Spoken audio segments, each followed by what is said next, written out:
혹시 이제 오늘 끝나신 다음에 어떤 분을 만나서 고우의 작품 세계를 이제 설명을 할 때 저처럼 길게 얘기하면 짜증내겠죠. 어떤 작품 하나로 그 사람한테 고우 작품 세계는 이런 거야라고 얘기를 해줄 수 있는 작품이 있으면 좋지 않을까라는 생각이 드는데요. 그죠? 지금 보여드리고 싶은 작품이 그거예요. 이제 우체부 롤랭이라는 사람을 그려놓은 건데 초상화예요. 이 사람은 아르리란 마을에서 고우가 제일 좋아했던 사람이에요. 왜 좋아했을까요? 편지를 가져다 주잖아요. 오늘 다 설명을 못 드렸는데 사실은 고우의 이 자세한 이야기는 고우가 그림에만 남긴 게 아니고요. 끊임없는 수없이 많은 서신을 동생 테오와 가족과 친구들과 교환을 해요. 그래서 그 서신만 묶어넣어서 나온 책이 영혼에 쓰는 편지라는 책이거든요. 문학자들이 이런 표현 쓰죠. 이 책만 갖고도 충분히 가치가 있는 문학 작품이라는 평을 받고 있는 게 고우의 글쓰기 실력인데, 어쨌든 거기에서 고우가 제일 좋아했던 우체부 롤랭에 끊임없이 편지를 가져다 주니까 혼자 있는 이 세상에서 유일하게 나를 알아주는 사람들하고 연결시켜주는 메신저잖아요. 여러분 좋아하는 사람 봤을 때 그 사람이 생긴 것보다 훨씬 더 다른 느낌으로 그렇게 보이죠? 한 명도 없으세요? 과연 우체부 롤랭 이렇게 그러면 이제 찾아드릴게요. 없으면은 매일 여러분이 기다리는 분이 계실 거예요. 집에 있으면 택배 아저씨. 그 아저씨 발자국 소리 들으면 막 두근두근하고 드디어 가방에 오는구나. 그 사람을 그린다면 어떻게 그릴까요? 이게 그 작품이에요. 40대가 훌쩍 넘은 아저씨가 저렇게 볼이 뽀동뽀동하니 볼터치가 올라올리 만무하겠죠. 뒤에 백그라운드가 저렇게 화사한 식물과 꽃이 있지는 않겠죠. 이해되시겠죠? 고우의 작품 세계가 어떤 건지, 본인이 느꼈던 세상의 기운과 본인이 느꼈던 어떤 것들이 투사돼서 완성되는 게 고우의 그림이라는 거. 그래서 말씀드렸잖아요. 고우의 작품은, 고우의 그림은 고우 그 자신이라고. 그래서 아르레 혹시 이제 아르레 가실 분이 계시면 여기 되게 유명한 카페 중에 하나예요. 아르레 카페라는 곳이거든요. 고우가 이거 그려서 유명한데, 그래서 아마 전 세계에서 가장 유명한 카페고요. 전 세계에서 가장 맛없는 카페예요. 가장 비싸고 드시면 안 돼. 이 건너편에 좋은 테라스가 있으니까 멀리서 이렇게 보시면서 드시면 돼요. 고우가 이 풍경, 이 밤에 들어가서 이 풍경을 그렸을 때 그때가 1888년 9월 달이었어요. 지중해 가을. 여러분 한번 갔다 오신 분들은 아시겠지만 지중해 가을은 너무 밤에 주는 그 선선한 기운과 그 바람과 그 밤의 효과라는 느낌이 드는 밤의 정취가 있죠. 고우가 밤에 그 효과에 매료돼서 그림을 그렸을 때 고우 눈에는 똑같은 이런 풍경이 이렇게 다가왔겠죠. 설마 하늘이 저렇게 파랬겠어요? 설마? 당시에 이 등이 이렇게 노란빛이 날 수 있을까요? 이 정도면 거의 LED급이죠. 당신 가로등, 가스 가로등인데. 이해되시겠죠? 어떤 세계를. 고우가 느꼈던 그 밤의 세계. 그거를 색으로 던지면서 그림 밖에 있는 관람객들한테 그 분위기와 기운을 전달해 주는 그림. 마찬가지로 여기가 그 아르레 노란 집에서 걸어서 한 2분이면 오는 롱강이라는 데예요. 롱강. 밤의 효과에 매료돼서 이제 낮보다 밤에 이렇게 기어다니면서 밀짚 모자에다 초 하나 올려놓고 막 이젤 갖다 놓고 그림을 그리기 시작을 해요. 흐르는 강물 소리를 들으면서 하늘엔 별이 떠 있었겠죠. 그래서 고우의 그림을 보실 때는 조금 더 깊이 있는 상상력이 있으시면 더 좋으세요. 그 당시에 1888년 9월 지중해 가을밤에 고우가 강 근처에서 그렸던 밤하늘의 풍경은 이렇게 재현되겠죠. 여기 이제 하나 좀 이제 그래도 미술이니까 좀 고우의 그 기법 중에 하나가 조금씩 발전해 가요. 이제 보시면은 이제 나오기 시작하는 게 임파스토 기법이라는 거죠. 보이시죠? 물감을 어떻게 발랐어요? 대단히 두툼하게 쳐 발랐죠. 이거는 대단히 즉흥적인 효과이기도 한데요. 또 하나 이 효과가 갖고 있는 건 뭐냐면 인상파 이후로 모든 그림들이 대단히 평면성이라는 걸 획득하기 시작. 그림 대단히 평면적인 입체감이 없거든요. 이 효과가 뭘 만들어내는 줄 아시겠죠? 그림에 갖고 있는 이 그림을 평면적인 캔버스가 아니라 마치 부조와 조소처럼 이렇게 울퉁불퉁한 어떤 효과를 만들면서 입체감을 확보해주는 효과가 하나 있고, 또 하나는 저 붓터치 두꺼운 물감 자국이 그림이 생동감 있게 움직여주는 느낌을 건네주는 그런 임파스토 기법을 이때부터 끊임없이 쓰기 시작했던 게 고우의 그림이었고, 그림을 자세히 보시면 하늘에 별이 떠 있네요. 북두칠성이. 근데 놀라운 게 이 별과 밑에 있는 가로등이 같이 만나서 바다로 드리워지고 만나서 바다로 드리고 바다. 실제로 이렇게 만나지는 않았겠죠. 뭐였겠어요? 그가 그렇게 느꼈던 밤의 풍경의 모습이었겠죠.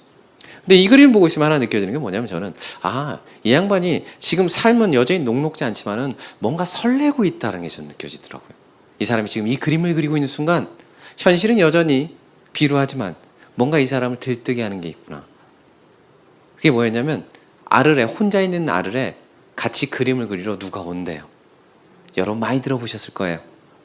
고갱이라고. 우리나라에서 너무나 유명한 화가 두 명이죠. 고흐, 고갱. 고씨. 그래서 정확한 이름은 빈센트 반 고흐예요. 그건 알고 계셔야 돼요. 그러니까 그 고흐가 살아있을 때 그를 사람들이 뭐라고 부르냐면 빈센트라고 불렀어요. 혹은 반 고흐거나 마찬가지로 폴 고갱이고요. 그런데 알기 쉽게 그렇게 고흐, 고갱이라고 표현되어 있는데 이렇게 생겼어요. 고갱은. 이 그림은 고갱이 알을 오기 전에 고흐한테 보내는 거예요. 나 이런 사람이야 라고. 그림 속에 고스란히 이 사람 자화상 속에 이 사람 캐릭터 묻어나죠. 딱 봐도 별로 친해지고 싶은 캐릭터는 아니죠. 성격도 만만치 않았을 것 같고요. 대단히 계산적이고 냉정한 느낌이 들지 않으세요? 사람 인상이. 근데 이 그림에 그가 뭐라고 써놨냐면 밑에 하단에 여러분 이제 프랑스어는 다 어느 정도 읽으실 수 있으니까 제가 레미제라블이라고 써 있고요. 빈센트 반 고흐 그리고 폴 고갱이라고 써 있어요. 뭐냐면 레미제라블은 장발장 아시죠? 메시지가 그거예요. 야, 레미제라블에 있는 우린 장발장 같은 사람이야. 지금 현실에는 비천해 보이지만 우리는 숭고한 어떤 뜻을 갖고 있기 때문에 새로운 미술을 열어줄 수 있는 그런 선구자 같은 사람이야. 그게 너와 나야. 이렇게 보내요. 그러니까 고흐가 이걸 딱 받아본 다음에 감동했겠죠. 뭐 해야겠어요? 답가를 해줘야겠죠. 그래서 이거 받고 본인도 자기 초상화를 그려서 고갱한테 보내요. 이걸 받고 감동받은 그의 초상화가 이거예요. 대단히 감동적인 느낌이죠. 뭐라고 소개되어 있냐면 나는 이게 스님의 컨셉을 딴 거예요. 스님. 그래서 부처님을 따르는 스님처럼 내가 구도자가 돼서 너를 따르면서 수행하겠다라는 자기의 어떤 제스처예요. 사실 여기 색에 대한 얘기도 있는데 그래서 당시에 고흐가 고갱을 어떻게 생각했는지를 보여주는 게 대표적으로 단적으로 나오는 게 고흐가 그린 의자 두 개가 있거든요. 자기가 앉는 의자가 하나 있고요. 고갱이 앉는 의자가 있어요. 그걸 그려요. 이게 고흐가 앉는 의자고요. 한 가지 알아두세요. 고흐의 정물화는 그냥 단순히 정물화로 끝나는 게 아니라 또 다른 고흐의 자화상이라고 보시면 돼요. 대단히 직선이고 단출하고 별거 없죠. 그러면 그가 생각했던 고갱의 모습, 그가 좋아하고 존경했던 고갱의 모습, 그게 반영된 고갱의 의자는 어떤 모습일까요? 대단히 고급지죠. 우선 전등하고 촛불이 딱 켜져 있고요. 책이 놓여져 있고요. 바닥을 봤더니 카페트, 고급스러운 카페트 깔려 있고 이 원목도 스웨덴에서 갖고 온 그런 고급스러운 원목으로. 이게 고흐와 고갱의 관계였다 보시면 돼요. 고흐가 얼마나 그를 좋아하고 존경했는지. 이유인즉슨 고갱이 한 발짝 앞서서 새로운 그림을 그리기 시작했거든요. 오늘 이제 오신 김에 고갱 그림 잠깐 한 1분만 설명할게요. 알아두시면 좋으니까. 왜냐하면 고갱의 그림이 고스란히 또 고흐의 그림 세계로 들어가요. 영향을 많이 받거든요. 이게 고갱의 그림이에요. 폴 고갱. 고갱의 개인적인 역사로 들어가면은 고갱의 삶의 스토리를 들어가는 순간 여자분들이 다 쌍욕을 해요. 왜냐면 타이티 성가 갖고 어린 여자랑 살았고 뭐 그런 얘기가 나오기 때문에. 자, 그거 다 빼고 고갱의 그림 세계만 잠깐 설명을 드릴게요. 이게 파리에서 위쪽으로 가면 나오는 프랑스 북부 지방의 브리타뉴라는 지방이거든요. 거기에 이제 민속 복장이라 보시면 되고요. 밑에 지금 언니들은 뭐 하고 있는 거냐면 기도하고 있는 거 보이시죠? 지금 설교를 하고 있어요. 누가 여기 뒤에서 이렇게 머리 스타일 이상한 오빠 하나 있죠. 이 오빠가 지금 성직자고 그 설교를 하는 도중에 사람들은 다 이제 기도를 드리고 있는데 여기서 뭐 하고 있어요? 어머? 천사랑 어떤 아저씨랑 싸우고 있네? 씨름하고 있네? 이게 사실 성경에 나오는 천사와 씨름하는 야곱이라는 설교 내용이에요. 그러면 이해되시겠죠? 이거는 분명히 고갱이 본 거고요. 이건 뭘까요? 그럼요. 이게 고갱 그림의 가장 중요한 포인트 중에 하나예요. 고흐는 눈에 보이는 순간을 그 감각적인 느낌으로 확 재현한 거라면 빈센트로 할게요. 저도 헷갈립니다. 빈센트는 그렇게 그렸다면 고갱은 어떻게 그리냐면요. 똑같은 걸 보고 대략 스케치만 해요. 그리고 뭐 화실로 돌아와서 스케치한 것들 모아서 자기의 주관과 자기의 생각과 자기의 상상력으로 재조합시켜서 탄생을 시켜요. 그래서 고흐한테 항상 꾸지람을 줘요. 야, 눈에 보이는 것만 그리지 말고 화가의 상상력을 좀 동원해봐라는 얘기를 많이 하거든요. 여기서 등장하는 거는 이것도 실제로 고갱이 본 장면이에요. 이 브리타뉴 지방 가면은 실제로 민속 씨름이 있어요. 이해되시겠죠? 민속 씨름을 받고 설교하는 장면을 봤는데 그거를 뭐 설교의 환상이라는 장면으로 그의 상상력으로 재현했고, 또 하나 특징은 색을 쓰는 방식이죠. 자, 이게 자연에서 나올 수 있는 색일 것 같으세요? 빨간색이? 고흐는, 그 빈센트는 그래도 최소한 이 우리 눈에 보이는 자연의 색을 그림에 그대로 비슷하게 담았다면, 고갱은 그런 거 개의치 않아요. 뭐? 자신만의 색을 써요. 세상에 존재하지 않은 그 색 자체를 그림에다가 펴 발라서 색으로 뭔가 강렬하게 그의 그림 세계를 열고자 했던 게 고갱. 역시나 이제 고갱 얘기하면 눈빛들이 별로 그렇게 이해되시겠죠? 그래서 둘이 뭐 했냐면 아르에서 그림 배틀하러 다녀요. 똑같은 장소에 가서 서로 그리고 자기 스타일 하면서 서로 비교해 보면서 서로 얘기해 주는. 예를 들어서 이게 고우의 노란 집 옆에 있던 그 카페 여주인 진우 씨 부인이거든요. 근데 카페 여주인이고 술집 여자인데도 고우가 이 언니에 대해서, 그러니까 마을 사람을 되게 좋아했기 때문에 그림을 그려놨더니 어떻게 그려놨어요? 대단히 세련되고 지적인 여성, 교양 있는 여성으로 그려놨죠.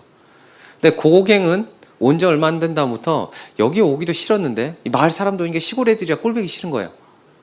그래서 똑같은 대상을 그려놨는데 고갱은 이거를 이제 어떻게 자기의 상상력으로 완성시키겠죠. 그래서 이 여자를 고갱은 이렇게 그려놔요.